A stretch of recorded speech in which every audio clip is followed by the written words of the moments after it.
drew you to this project? I know it's got a lot of musical numbers, a lot of love and such.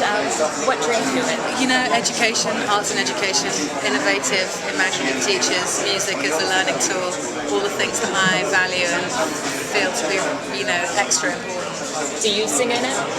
I do sing in it. I sing in it a little bit, yeah. Not as much as I would have liked, but the kids are unbelievable. Yeah, yeah. Thank you so much. Aneurin. Aneurian, yeah. And I must say, I'm a big fan of yours. I tried to see you in Spring Awakening in London. I just missed you. Did you? Oh, I'm sorry. But you have a video of you singing Mirror Blue Night on YouTube. Oh, yes. And you have a beautiful voice. Oh, and I love that song, the way you sung it. I was fortunate enough to see it in a tour in the States, but it's not the same. You don't see it in London. Thank you very much. I appreciate that, thank you. So you do a little singing in this as well. Do a little singing in this as well, yeah. So how did you get into doing the movies and stuff, or were you mostly play and musical? You know, I grew up, well, the thing is, it's always been movies.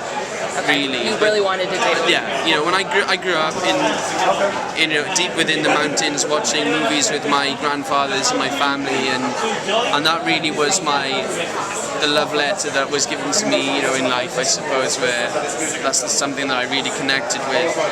But, you know, I was in a place where you can't really conduct your career as an actor very, you know, easily.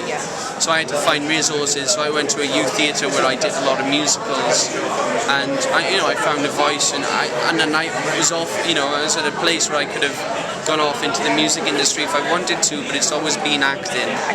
And music is something which is very personal to me, which I cherish at most, and luckily enough I have a voice and the capability to use it. It's very personal, so it never comes out that much, you know, it's only now and again I let it come out, and it's when I believe in something, and that's what really happened with Hunky Dory. You know, we got to a point where I was 18 years old, this movie came along, and I was approached by Marc Evans, and I had a meeting, an audition, and sung for it, and happily, you know, and luckily they loved what I did, and I loved what they were going to do with it, and the period. So there again, I got to do what I love doing as an actor, but also cherish the music and be involved in it and recreate it, which is very special. How was it being in a sort of a period piece, going back in time? Well, it's great, you know, I've been very lucky. All my jobs end up being either in the 60s or 70s, or, you know, some period of some sort, or 1883, you know, and it's great, you know, because period stuff is phenomenal. It's just something where you can.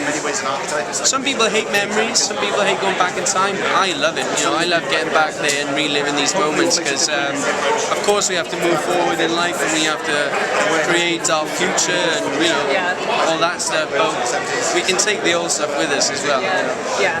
You're also here for South by Southwest for Citadel, correct? And that's very different from this, correct? Very different. So Citadel is a movie which, you know, is also that I have here, which is phenomenal to have the two of them here. Citadel, I play a single young father suffering from agoraphobia, compared to a 17-year-old schoolboy who's suffering from his first love. Very different things, you know, very different movies, and just a great, you know, great to be here and kind of have that kind of moment to show qualities of, you know, different skills that I have. Thank you very much. Thank you. Thank you. Hello, Sarah Kazak, I like the little reviews. clip camera. Really Yeah, it's low budget, low budget. So how did you become involved in the process? Were you very early on in this film? I made a film called My Little Eye with the producer John Finn, which is a horror movie actually, a long time ago. And we were talking about what we'd like to do next. We like working together, and we started talking about school, and we started talking about how in Britain we're less inclined to celebrate the school. You know, like in America, you have these great high school movies going back to American Graffiti and beyond.